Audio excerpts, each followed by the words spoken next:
नमस्कार मित्रांनो, Nalanda the centre of excellence या मराठी यूट्यूब चॅनलवरती तुमचं सर्वांचं स्वागत आहे।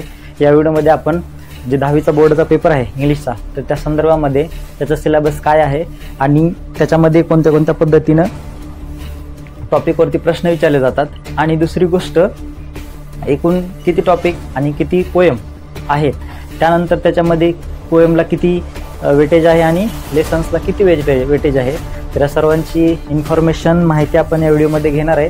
व्हिडिओ शेवटपर्यंत बघा। तर आपल्याकडे आपण बघितलं त्याप्रमाणे 22 लेसन आहेत टोटल, तर त्यापैकी 14 लेसन आणि 8 पोएम आहेत। तर ती पोएम कोणत्या आहेत? 8 पोएम की ज्यांच्यावरती आपल्याला हमखास प्रश्न विचार 2 पोएम परीक्षेला येत असतात, कंटिन्यूअस किंवा शुअरमध्ये 2 पोएम असतात परीक्षेला। तर त्या 8 पैकी 2 पोएम ह्या परीक्षेला असतात, त्यामध्ये 5 मार्काला 1 पोएम आणि दुसरी पोएम 5 मार्काला, अशा 10 मार्कासाठी पोएमवरती प्रश्न असतो। टोटल 5 मार्कासाठी तुम्हाला कसा पॅटर्न आहे तो 10 मार्कापैकी, तर 5 मार्क हे तुम्हाला क्वेश्चन आन्सर असतात 5 मार्क, आणि 5 मार्कासाठी तुमचं जे आहे ते ॲप्रिशिएशन आहे।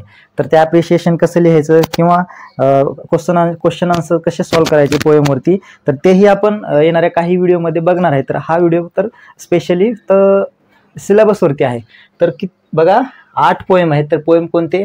काहीच नाही केलं, पोएमचं नाव आणि जरी त्या लिहिणारा पोएट कोण आहे हे 2 गोष्टी जरी माहिती असल्या तरी तुम्हाला 1 मार्क पडू शकतो ॲप्रिशिएशन मधला। आणि तिसरी गोष्ट तुमची रायमिंग पेअर जरी लिहिलं तर त्याला 1 मार्क, म्हणजे जो 5 मार्काचा क्वेश्चन आन्सरचा सेक्शन आहे त्याच्यामध्ये 1 मार्कासाठी रायमिंग पेअर्स असतात, आणि जो 5 मार्काला ॲप्रिशिएशनचा पोर्शन आहे तर त्याच्यासाठी एक लेसनचं नाव आणि त्यानंतर पोएट कोण आहेत, ह्या 2 गोष्टी मेन्शन कराव्या लागतात। 5 पॉईंट असतात ॲप्रिशिएशनमध्ये। तर बघा, पहिली पोएम अ टीनेजर्स प्रेयर, त्यांचे पोएट आहेत जे Morse. Second basketful of moonlight, Sunil Sharma poet आहेत त्याचे।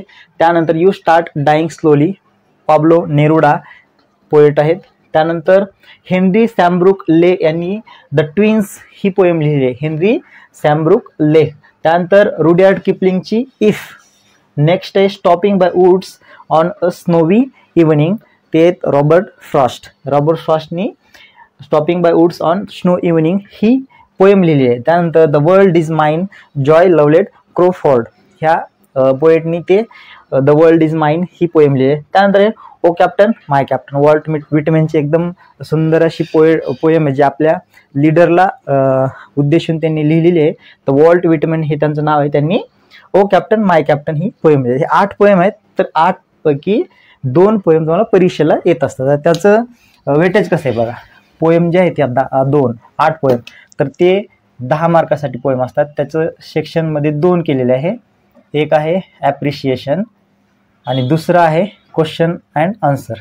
तर याच्यामध्ये 3 प्रश्न असतात, ए, बी आणि सी।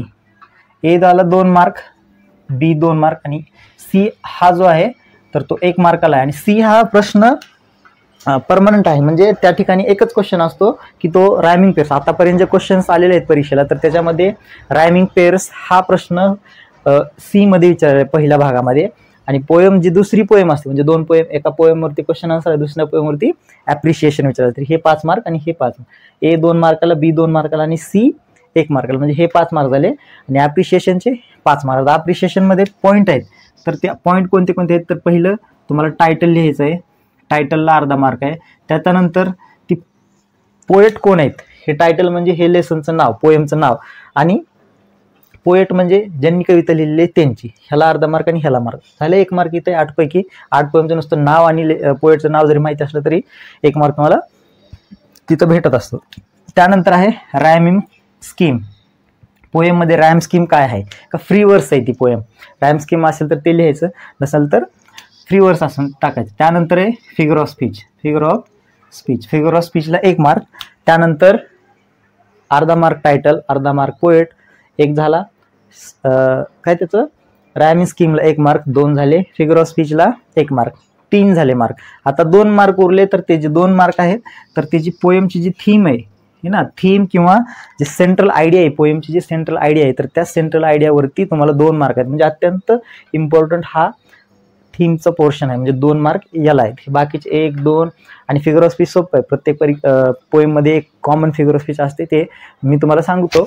जसं जसं आपले time to time video update केले जातील त्यामध्ये तुम्हाला ह्याची सगळीच इन्फॉर्मेशन दिली आणि सगळ्या पोएमचे ॲप्रिशिएशन सुद्धा मी इथं तुम्हाला तुमच्या समोर करून दाखवणार आहे.